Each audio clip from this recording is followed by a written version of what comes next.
தமிழ் மாதத்தில் நிறைவான மாதமாகவும் இறை வழிபாட்டுக்கு உகந்த மாதமாகவும் பங்குனி மாதம் விளங்குகிறது. பங்குனி மாதத்தில் வரும் பௌர்ணமியும் உத்தர நட்சத்திரமும் இணையும் நாளையே பங்குனி உத்தரமாக கொண்டாடுகிறோம்.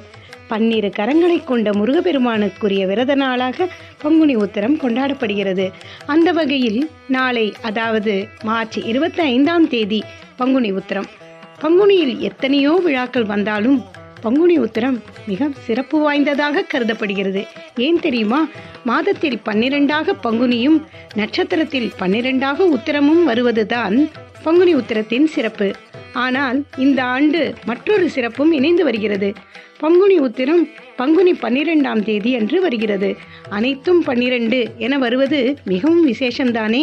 இது மட்டுமல்ல, பங்குனி உத்திரத்தில் பல்வேறு சிறப்புகள் நடைபெற்றிருப்பது இந்நாளை இன்னும் சிறப்பாக்குகிறது. பங்குனி உத்திர நாளில் நிகழ்ந்தவை: திருப்பரங்குன்றத்தில் முருகன் தெய்வயானி திருமணம்.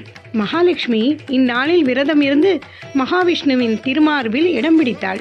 பிரம்மன் தன் மனைவி சரஸ்வதியை நாக்கிலே வைத்துக் கொள்ளும்படியான வரத்தை இந்நாளில் பெற்றார். தன் மனைவி இந்திராணியை பிரிந்திருந்த இந்திரன் மீண்டும் அவளுடன் சேர்ந்த நாள் இது. சந்திர பகவான், கார்த்திகை, ரோகிணி உள்ளிட்ட 27 நட்சத்திரங்களை மனைவியராக அடைந்த புண்ணிய தினம் இது. ராமர் சீதையை மணந்தது, லக்ஷ்மண், சத்ருகன் ஆகியோருக்கும் திருமணம் நடந்தது இந்நாளில்தான்.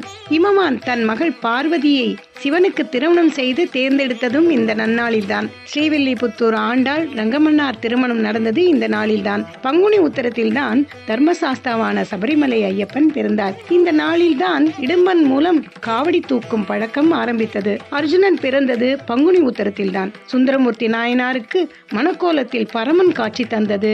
காஞ்சியில் காமாட்சியம்மன் ஆற்று மணலை சிவலிங்கமாக பிடித்து வழிபட்டு சிவனின் அருளை பெற்றதும் இந்த நாளில்தான். தனது தவத்தை கலைத்த மன்மதனை சிவபெருமான் நெற்றிக்கண்ணால் எரித்து சாம்பலாக்கினார். பின்னர் தன்னை வணங்கி மன்றாடிய ரதிதேவியின் வேண்டுகோளுக்கு இணங்க மன்மதனை மீண்டும் சிவனார் உயிர்ப்பித்தது பங்குனி உத்தரம் என்ற இந்த திருநாளில்தான். இவ்வளவு சிறப்புகள் ஒன்றாக பொருந்திய பங்குனி உத்தர நாளில் ஆலயம் சென்று வழிபடுவோம், இறைவனின் ஆசியை பெறுவோம். திருச்சிற்றம்பலம்.